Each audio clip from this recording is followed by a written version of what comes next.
Manchester United completed a precious revenge mission over bitter rivals Manchester City to win the FA Cup for the 13th time in their history thanks to a 2-1 victory over the Premier League champions at Wembley. Amid claims that Erik Ten Hag will be sacked as head coach regardless of Saturday's result, the Dutchman oversaw a truly masterful performance from the Red Devils, whose teenage phenoms Alejandro Garnacho and Kobbie Mainoo both struck in the first half. City, who huffed and puffed without success for the majority of the match, managed to pull one back late on through Jeremy Doku, but the Belgians' effort would be scant consolation as Man United earned a slice of vengeance for their identical loss to Pep Guardiola's side in the 2022-23 final.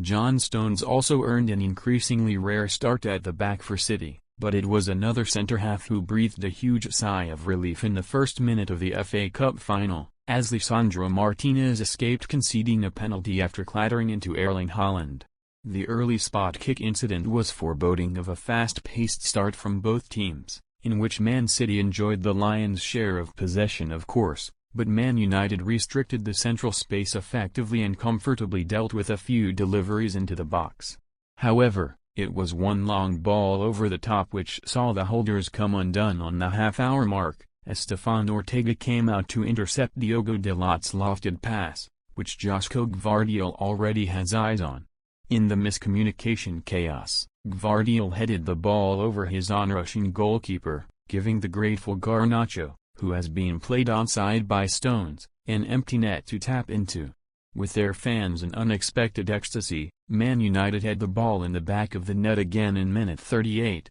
as Garnacho turned provider for Rashford to tap in, but the Argentine failed to beat the offside trap on this occasion. Just one moment later, though, Garnacho would thwart the Man City high line from Rashford's exceptional switch of play, combining with Fernandes as the Man City defense backed off, and the Portuguese's deft flick to an untracked Mainoo ended with the teenager doubling Man United's lead via a calm first-time finish. Kyle Walker's attempts to reach Mainoo were futile. The right-back let out a scream of anguish as the 19-year-old set himself to beat Ortega, and Ten Hag's troops entered the break 2 goals to the good. Gvardiol sought to liven up a stagnant Citizens' attack by introducing Doku for the second period, where Haaland almost cut the arrears in half with his first real sniff, but the Norwegian's first-time curler smacked the bar and bounced to safety. Haaland's near miss sparked a period of relentless attacking from Man City, as a Walker pile driver in the 59th minute was brilliantly tipped behind by a diving Andre Onana,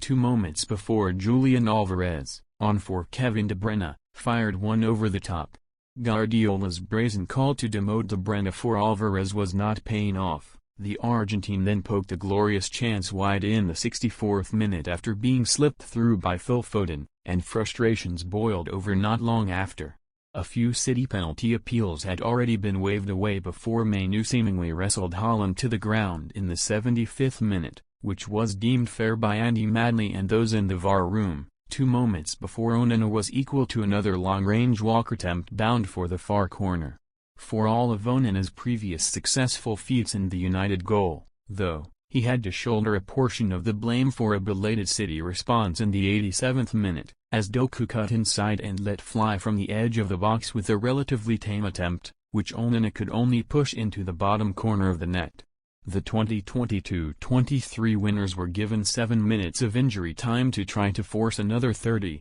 but Man United shut up shop effectively, as they had done for most of the afternoon, to rip the crown out of City's grasp in front of Sir Jim Ratcliffe's watchful eye.